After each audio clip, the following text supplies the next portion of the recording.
Então, tá, pessoal, vamos finalizar o conteúdo de números complexos com essa aula aqui, tá?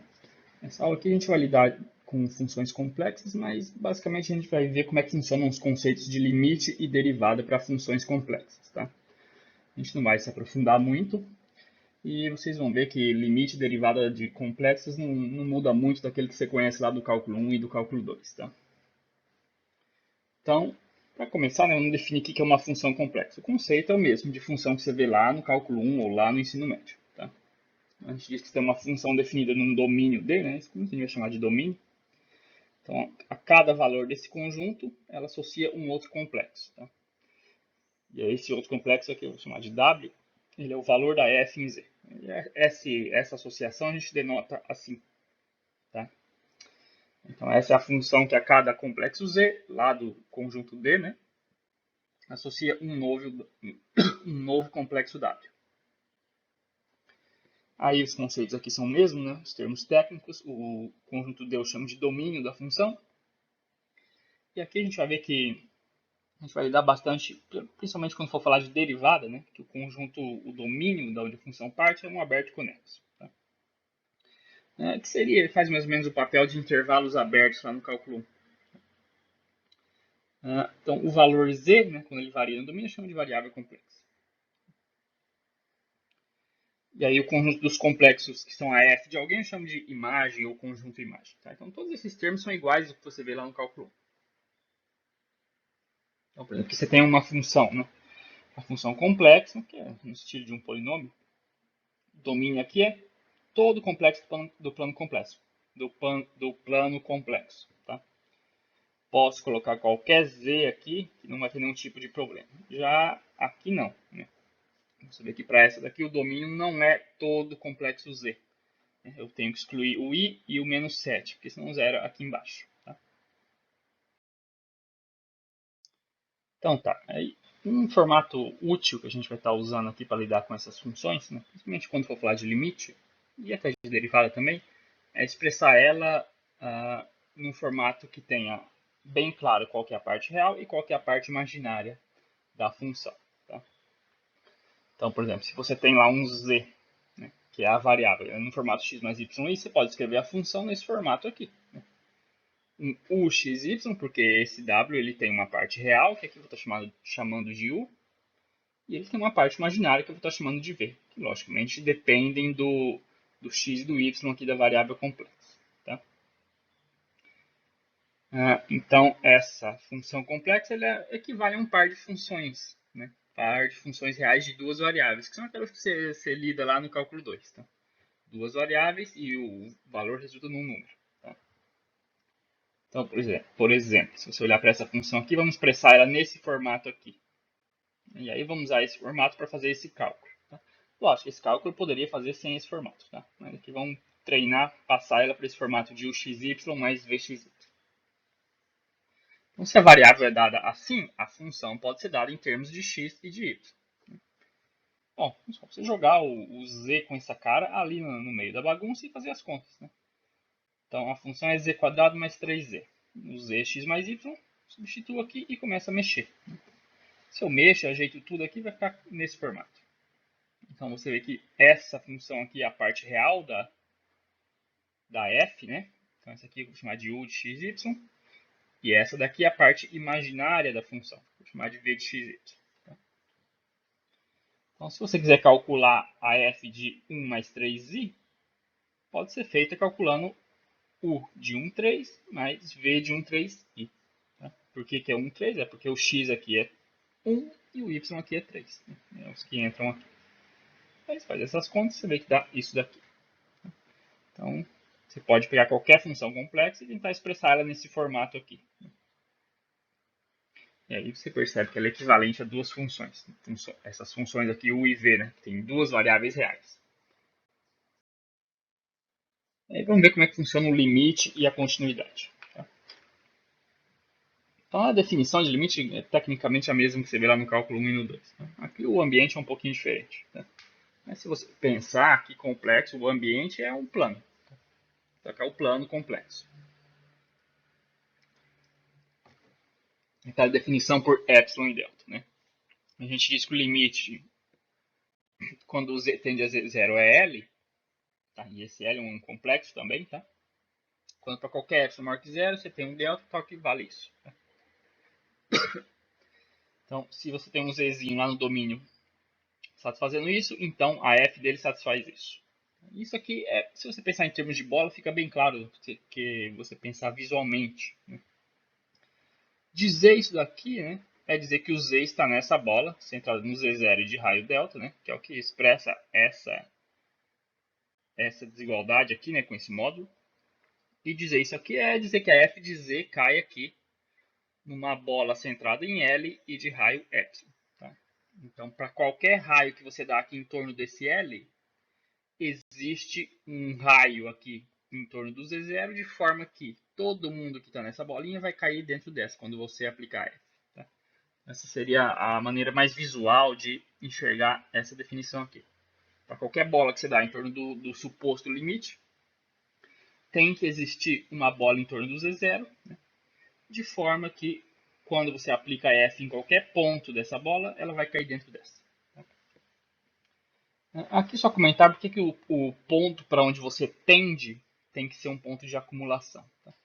Lembra que é ponto de acumulação? É dizer que qualquer bola que você pega em torno dele tem valores ali do conjunto D dentro dessa bola. Tá? Então, o cara tem que ser ponto de acumulação para garantir que existem caras de domínio perto dele. Ou seja, para garantir que você consegue tender para ele. Né? Então, é por isso que você tem que ter ele como ponto de acumulação. Tem que ter caras de D perto o suficiente dele. Né? Para você ter, de fato, uma ideia de tendência ali para o Z0. Ok. E aí, a notação que a gente usa também é a mesma. Tá? Então, quando o limite for L, lembre-se, L aqui é um complexo, a gente denota dessa maneira. Tá? Agora, vamos ver como que eu calculo, de fato, esses limites. Porque essa aqui é a definição. Então, para isso, para o cálculo, você tem esse teorema aqui. Né? Que vai ser útil você expressar a função em termos de U e de V. Tá? Então, aqui você tem a variável expressa em termos de x, y. Aí a função dada em termos da função U e da V. Então, se o Z0 é assim, tá? Então, o limite, quando eu tendo para o Z0, vai dar esse complexo aqui, ó.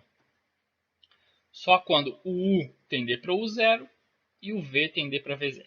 Tá? Então, C somente C. O U tende para o zero, aí quando lembra que a função U é de variável par xy. Quando par xy tende para o x0, y0. Então, quando isso tender para o zero e o V tender para V0. Tá? Aqui é a tendência do complexo Z para o complexo Z0. Aqui é do par ordenado XY para o par ordenado X0, Y0. Então, esses dois limites aqui é o que você vê lá no cálculo 2. Né? Então, muda daqui para cá, né? Porque, olha, o Z é dado, você pode enxergar como par XY. O Z0, que é dado assim, né? Você pode enxergar como par X0, Y0. Então, calcular esse limite aqui é equivalente a lidar com dois limites lá do cálculo 2. Vamos ver um exemplo aqui para calcular esse cara. Tá?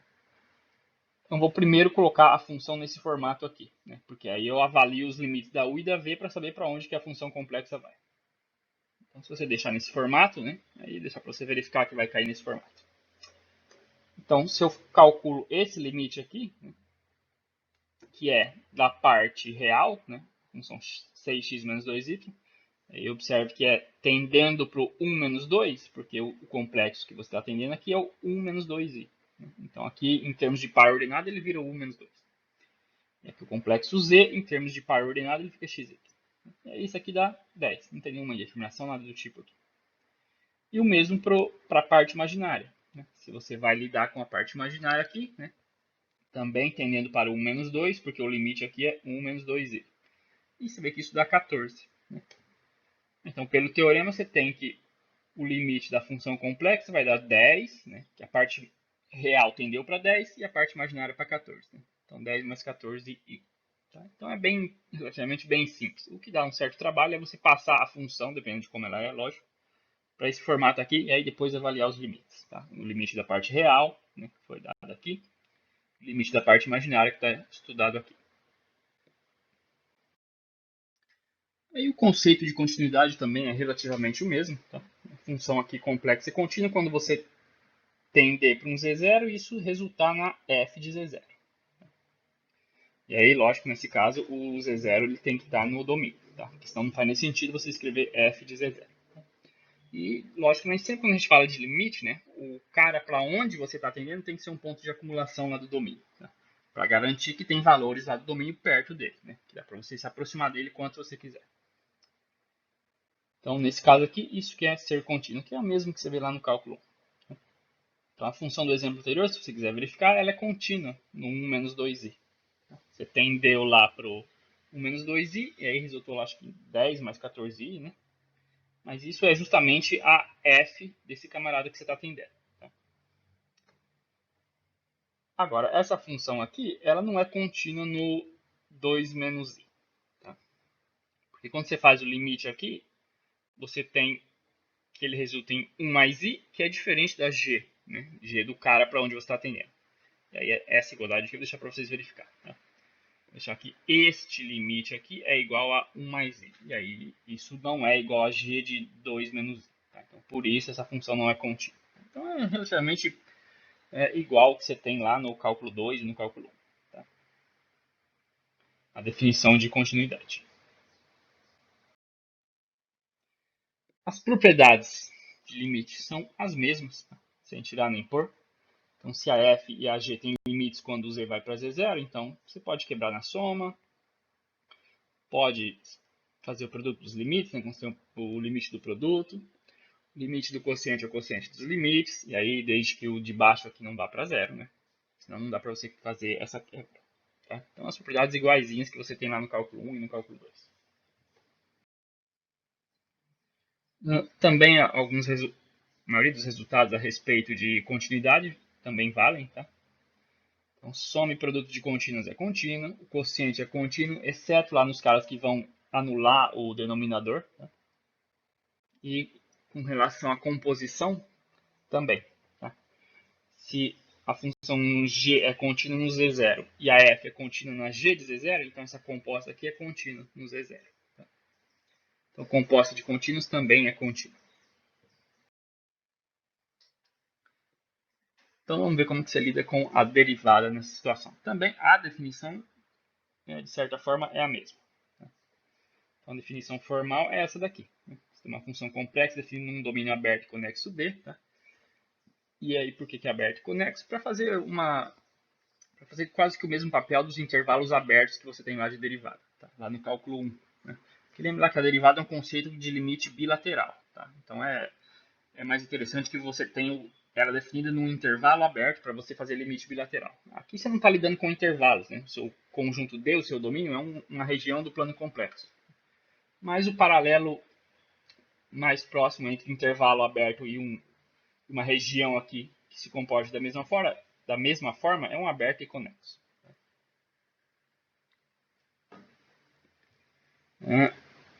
Já que aqui não faz muito sentido você pensar em entender pela direita ou pela esquerda, tá? Que está no plano.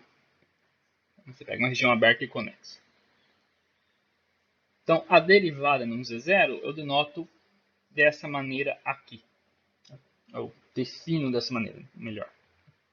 Aqui a gente usa a notação f' igualzinho, ou você pode usar df, dz, tá? Também. Aí, quando o limite existe, a gente diz que essa é a derivada, tá? Ou que f é derivável em z0. Tá? Aí tem uma outra forma de expressar, né, que é chamar esse cara aqui embaixo de ΔZ. Né? Então, esse cara que está aqui embaixo de ΔZ, essa definição muda para essa. Tá? E aí, você lembrar que no cálculo também tinha duas maneiras de enxergar o limite. Uma com h e outra sem o h. Essa aqui seria a do h. Então, essas são as duas definições de derivada. Então, veja só, vamos determinar a derivada disso daqui. Um z0 qualquer. Tá? Então, por enquanto, só usando a definição, que a gente não tem nenhuma propriedade aqui. Tá? Se aqui fosse função real, né, f de x igual a x quadrado, você sabe que a derivada ia dar 2x. Né? Mas, já que a definição é relativamente a mesma lá do cálculo 1, eu suspeito que isso aqui vai dar 2z. Tá? E, de fato, vai. Tá? Então, veja só, essa é a definição, eu vou usar a segunda, tá? Do ΔZ. Aqui só uma manipulação. Né? Então, a função é isso aqui, né? Só substituir.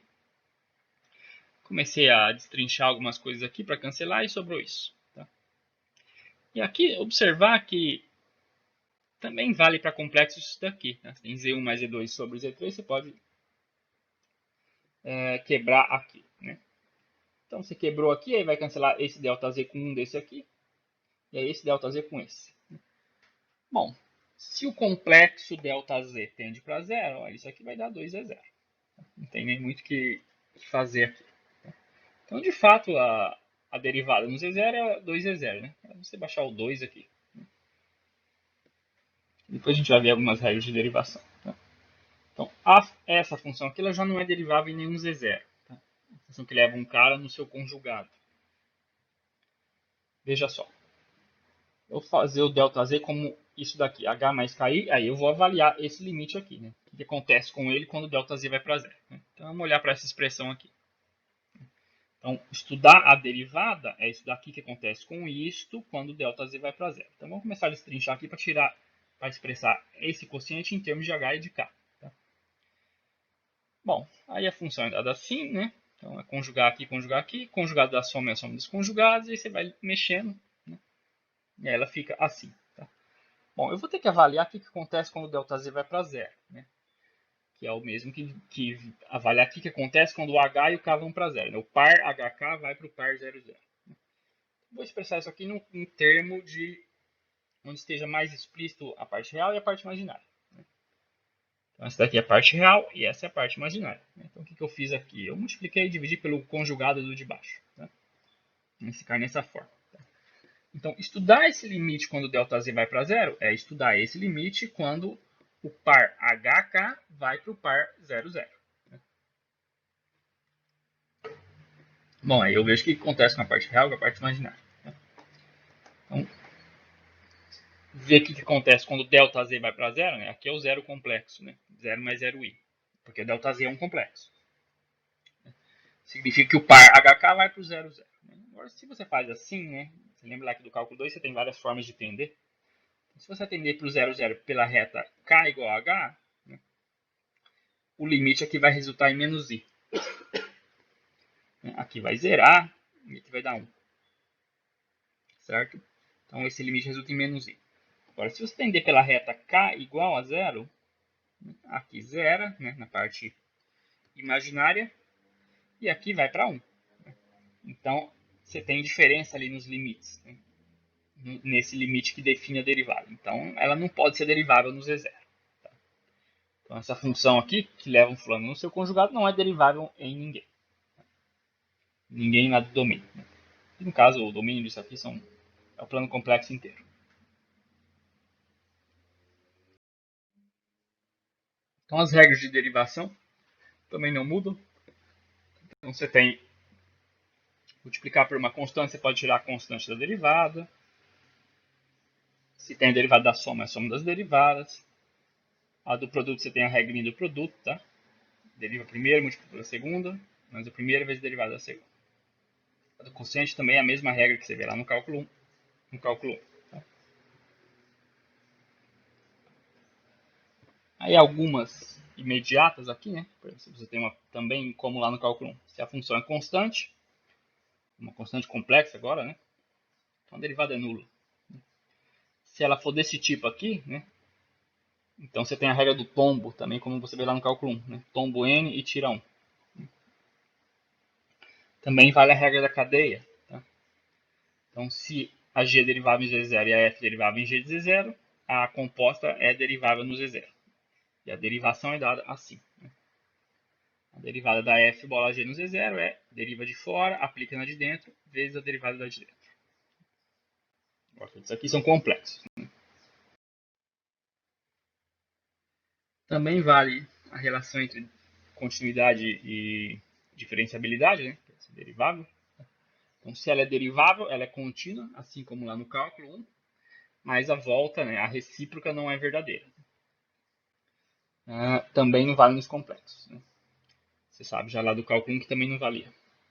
Porque essa função aqui que a gente acabou de ver, né, que leva um fulano no seu conjugado, ela é contínua em qualquer Z0, né, você pode verificar, mas a gente já acabou de ver num exemplo ali que ela não é derivável em ninguém, tá? Em ninguém lá do plano complexo. Tá?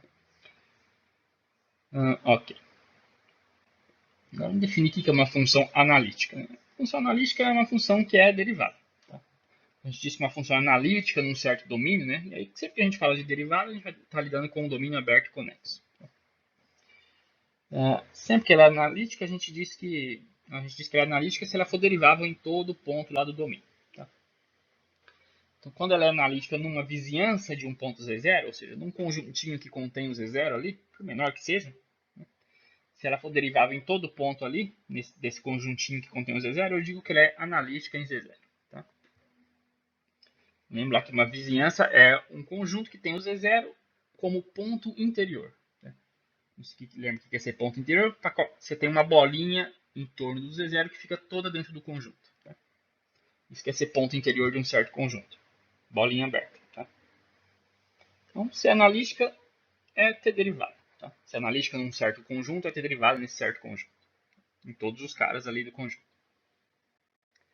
Então, assim, as funções mais básicas aqui, essas potências inteiras, esses polinômios, eles são todos analíticos, tá? No plano complexo são deriváveis em todos, em todo o complexo. Agora, o que é interessante aqui é você ter alguma maneira de avaliar se uma função tem derivada ou não, se ela é analítica ou não. Para isso a gente tem alguns teoremas aqui. Então, esse é o primeiro, né, que te permite estudar essa U e essa V e dizer, olha, a função é analítica ali, não é analítica ali. Então, esse é o primeiro teorema. Então, você tem uma função complexa definida nesse formato aqui, né? Um domínio aberto e conexo. D. Se ela é derivável no Z0, né? Então essas derivadas parciais existem no x0 e y0, né? E elas satisfazem essas duas equações aqui. Tá? Então, se ela é derivável, as parciais satisfazem isso. Então, derivável no x0 mais y0i, as parciais satisfazem isso no par ordenado x0 e y0. E mais, dá para você expressar a derivada, né, em termos dessas derivadas parciais. Tá? E aqui a gente já ganha mais ferramentas para tirar a derivada. Então, a derivada eu posso dar assim, uma parcial do u em relação a x mais i vezes a parcial do v em relação a x. Ou dessa maneira, né, se você estabelecer a relação que tem entre os dois aqui. Tá? Se você quiser dar em termos das parciais de y. Tá? Então, essa ou essa. Né? Por quê? Pode ser essa ou essa. Olha. Parcial de u em relação a x é igual a de v em relação a y. Né? Então aqui muda assim. A parcial de v em relação a x é igual a menos a parcial de u em relação a y. É por isso que mudou para essa. Tá? Então observe, né? Aqui, se é derivável, então satisfaz isso. Tá? Depois a gente vai ver que a recíproca não é verdadeira. Tá? Sobre certas, mas se tiver uma condiçãozinha a mais, ela se torna verdadeira. Então, se é função derivável, satisfaz essas equações aqui e dá para você dar a derivada assim. Essas equações aqui eu chamo de equações de Cauchy-Riemann, tá? As equações de estrelas. Essa e essa outra aqui, tá? Essas duas equações. Então, se ela é derivável, ela satisfaz as equações de Cauchy-Riemann. E aí a derivada você consegue expressar assim ou assim.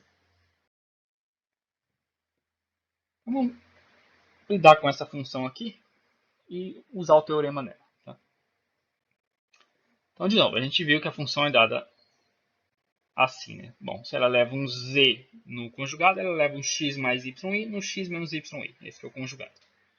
Então, estou expressando ela no formato u mais vi. Né? Então, a função ux, que é a parte real, é essa daqui, x.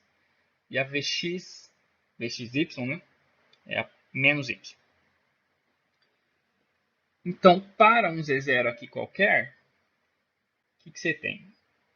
A derivada no x, nesse x0 e y0 é constante, vale 1, né? Então, existe essa derivada parcial aqui para qualquer parte de x0 e y0.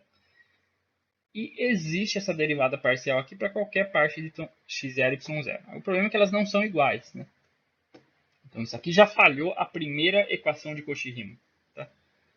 Então ela não pode ser derivável mesmo, tá? Nesse Z0, que é um genérico. Né? Porque se fosse derivável, o teorema anterior garante que teria que satisfazer as equações de Cauchy-Riemann. Como não satisfaz, não pode ser derivável. Tá? Então aqui é outra maneira de enxergar que essa função não é derivável. Veja que aqui a gente nem passou por limite, como a gente fez anteriormente. Né? A gente já mostrou que essa função aqui não é analítica, né? Que ela não tem derivada em ninguém. Mas a gente fez usando o limite. A gente fez usando a definição da derivada, que vem de um limite. Né? Então, não satisfaz uma das equações de Cauchy-Riemann, então não pode ser derivada. Agora, aqui eu vou deixar como exercício, isso é bem simples. Né? Você tem essa função aqui, e já vou estar afirmando que ela é derivável. Tá? E aí, para você mostrar que ela de fato satisfaz as equações de Cauchy-Riemann, e para você usar o teorema, né, aquela parte finalzinha do teorema, para mostrar que a derivada é constante, vale I. Né? De certa forma, funciona igualzinho lá nos polinômios lá do cálculo 1. Né? Se isso aqui fosse um x mais f de x igual a x constante mais 2, a derivada ia dar constante. Né? Que é o que vai dar aqui. Você vai ver quando você usar o teorema ali, a f' de z dá isso. Tá? Então, usando o teorema, você vai expressar a derivada em termos das derivadas parciais de u e de v, e aí você vai ver que vai dar isso daqui. Tá?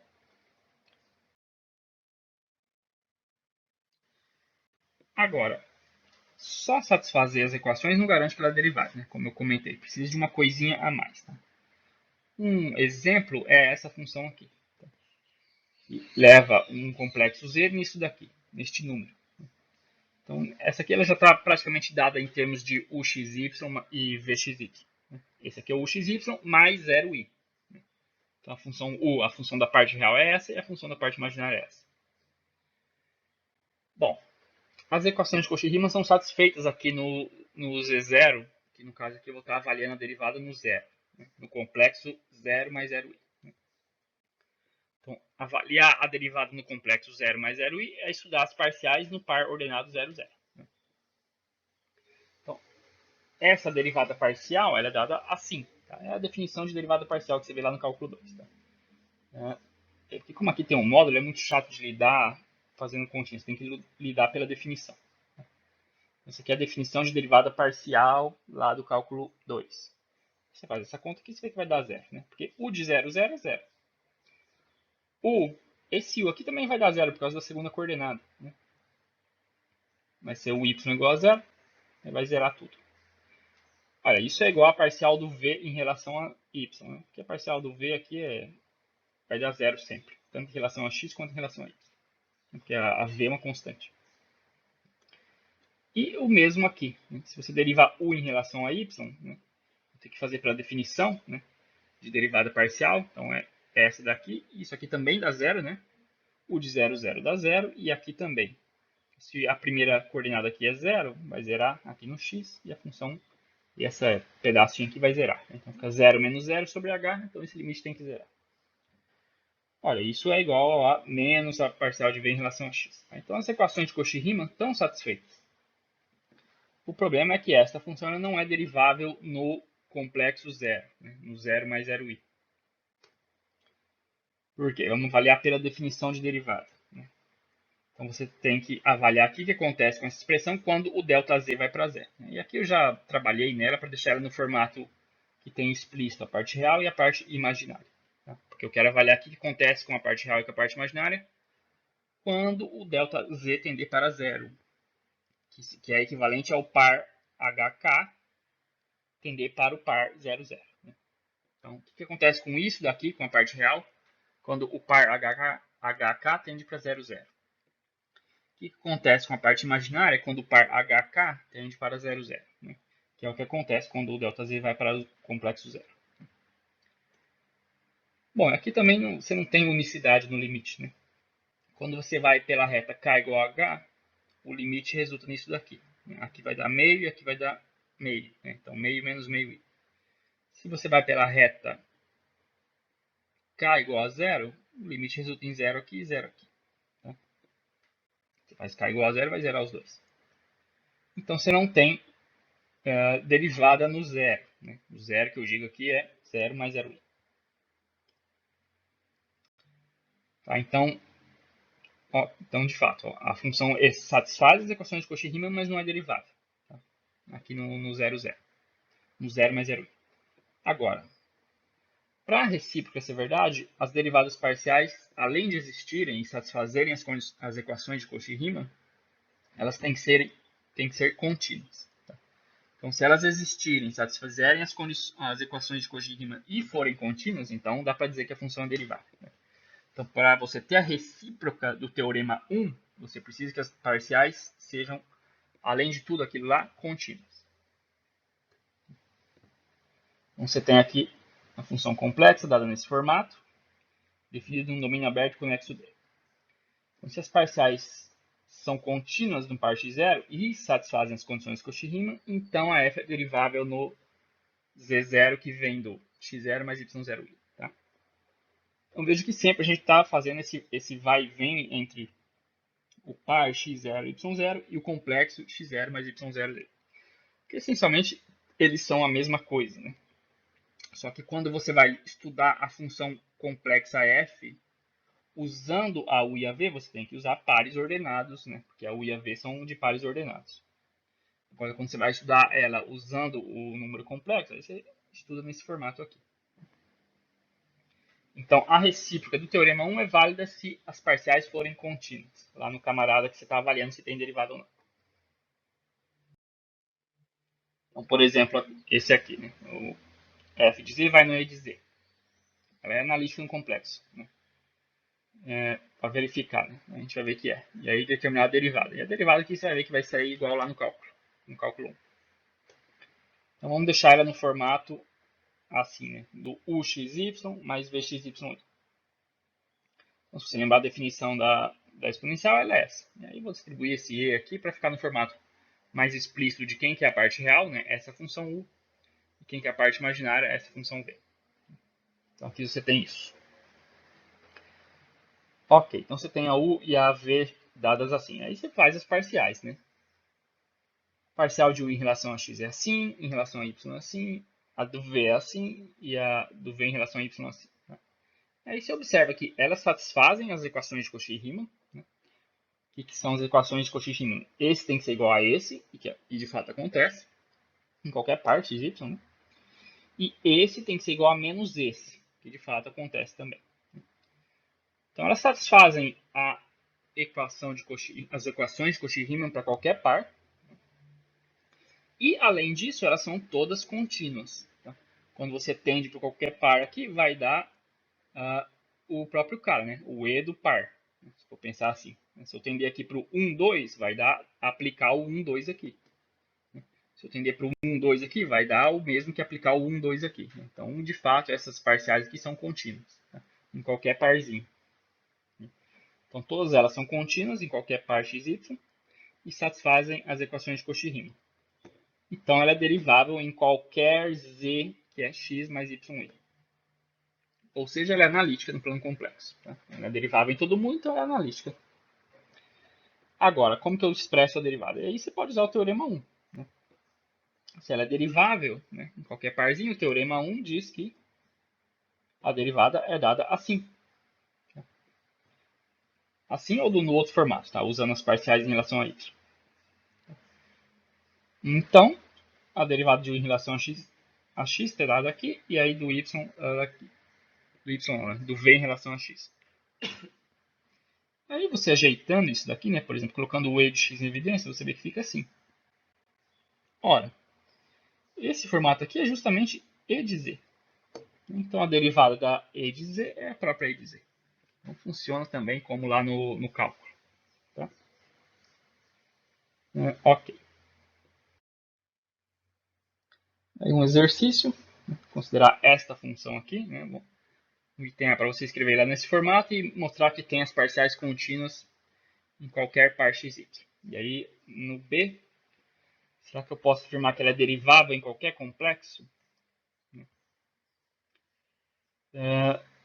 Porque, a princípio, o A você só está mostrando que as parciais são contínuas. Você não está mostrando que elas satisfazem as equações de Cauchy-Riemann. Porque se satisfizer aí para qualquer par, né? Se satisfizerem as equações de Cauchy-Riemann, aí dá para garantir que é derivada. Mas talvez não satisfaça as equações de Cauchy-Riemann para todo o par xy, só para alguns. E aí, nesses que satisfizer, aí ela vai ser derivada. Né? Então, se não for, né, em qual ela é derivável, ou qual ou quais. Tá? Então, tecnicamente, você vai ver aqui em qual ou quais ela satisfaz as equações de Cauchy-Riemann. Porque ter derivadas parciais contínuas ela vai ter, né, pelo item A, que é o que está pedindo. Agora, será que é em todos os parezinhos que ela vai satisfazer as equações de Cauchy-Riemann? Se for em todos, ela é derivável em todo par, né? Em todo Z. Se for só para alguns, ela é derivável só nesses alguns. Tá? E aí, se for só para alguns, em quais? Né? E aí, para finalizar, finalizar não, né? Tecnicamente, você tem... Você vê que a gente está lidando com a função sempre nesse formato aqui, ó. U, xy, v de xy, né? Então, eu estou lidando com a variável complexa, escrevendo ela na forma x mais y. Mas a gente sabe que a gente pode expressar um complexo na forma polar. Né? Aquela forma que é r cosseno θ mais i seno θ. Né? E quando você expressa a função assim, né, em termos das coordenadas polares da variável complexa, as equações de Cauchy-Riemann mudam um pouco. Né? Mas as condições para ela ser derivável é a mesma. Né? Só muda as equações. Então, se a variável complexa z é dada nesse formato aqui, né, então você pode escrever ela, a função f desse jeito. Né? U e v agora dependendo do r e do θ. Né? Porque o z está sendo expresso em termos do r e do θ. Então a parte real e a parte imaginária também vão sair expressas em termos de r e θ. Lidando nesse formato, as equações de Cauchy-Riemann são essas. Tem um 1 sobre r aqui. Tá? E aqui tem um menos 1 sobre r. Tá? E nesse formato, a derivada também pode ser dada dessa forma aqui. Tá? Então, a f' de z pode ser dada nesse formato aqui em termos das parciais em relação a r e θ. Tá? Agora é um pouco diferente. Tá? Quando você estava lidando nesse formato, né, era parcial de u em relação a x mais i parcial de v em relação a x. Aqui muda um pouquinho. Tá? Tem esse fator aqui. Cosseno de θ menos i seno θ. Tá? Mas, assim, para saber se ela é derivável ou não, né, tem que ter derivadas parciais contínuas e tem que satisfazer essas equações de Cauchy-Riemann. As equações agora no formato polar. Tá?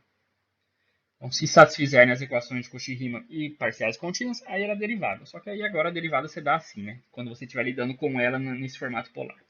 Tá? Vamos fazer um exemplo aqui. Então vamos olhar para isso daqui usando a forma polar. Tá? A gente já viu que a derivada disso aqui é 2z, né? Usando a definição de derivada, né? Pelo limite. Mas vamos usar aqui ela na forma polar. Tá? Então, escrevendo a variável na forma polar, ela é assim. Então, f de z, que é z quadrada, é assim. Né? Então, é bem vantajoso você lidar com potências quando ela está na forma polar. Né? Bom, e aí, vou deixar no formato, né, mais explícito para saber quem que é função u, quem que é função v. Né? Quem que é a parte real, a parte imaginária da função f. Então, é só distribuir esse r ao quadrado e você fica assim. Né? Então, essa é a parte real, essa é a função u de rθ, e essa é a função v de rθ. Então, se você faz as parciais, você tem isso daqui. Perceba que, de fato, esse daqui é 1 sobre r vezes esse, né? E essa daqui é igual a menos 1 sobre r vezes s. Então, você tem as equações de Cauchy-Riemann da forma polar satisfeitas. Você tem também que elas são contínuas. Né? Tender para um par rθ é o mesmo que aplicar direto o rθ aqui. Tá? Quando você pegar o limite aqui dessa expressão tendendo para rθ, é aplicar o rθ aqui direto. Não dá nenhum tipo de problema como zero no denominador ou negativo dentro de raiz quadrada. Tá? Então elas são contínuas e satisfazem as equações de Cauchy-Riemann que a gente viu ali no slide anterior. Então são contínuos em qualquer par e satisfazem a equação de Cauchy-Riemann. Então ela é derivável. Tá? Agora, como que eu posso expressar a derivada se eu estou lidando com ela em termos de polar, no formato polar? Né?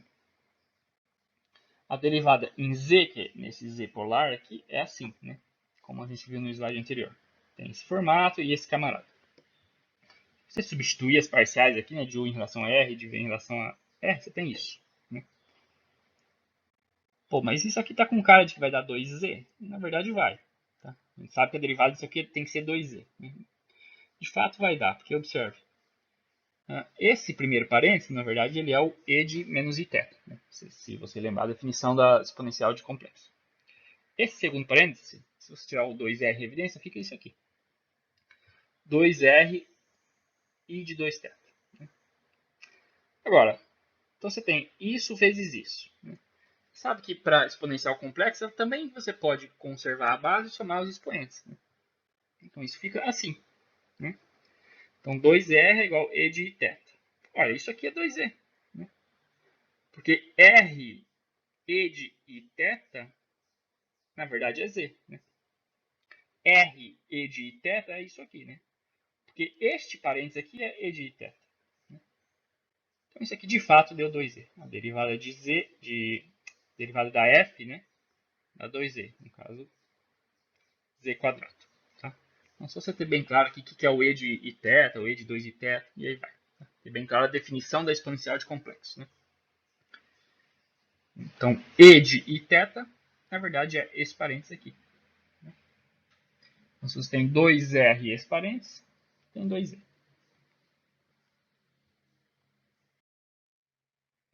Deixa como exercício para você mostrar que a derivada do seno e do cosseno complexo é o cosseno de Z e seno de Z. E a derivada do seno é cosseno e a do cosseno é menos seno, assim como você tem lá no cálculo. Tá? E aí você pode usar a forma polar ou a forma do x e y, tá? Para mostrar essas derivadas ali. Também vale aquele resultado que você tem lá no cálculo, né?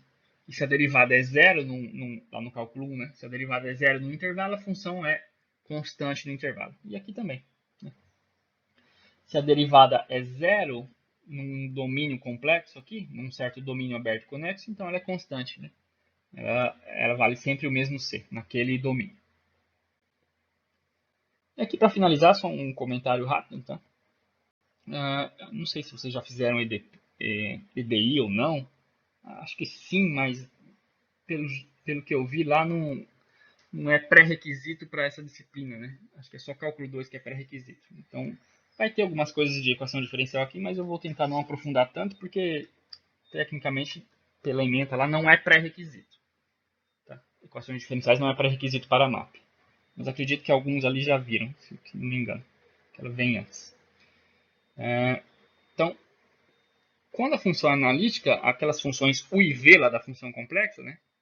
Elas satisfazem as equações de Laplace. Se você lembrar, as equações de Laplace são essas aqui. Né? Já vou colocar elas aqui embaixo. Tá? Então, se a função é dada nesse formato aqui, for analítica, né? Então, se ela é derivável em todo mundo aqui do conjunto do seu domínio, né? Do aberto e conexo, então as funções U e V satisfazem as equações de Laplace, que são essas aqui, né? De derivadas parciais de ordem 2. Né?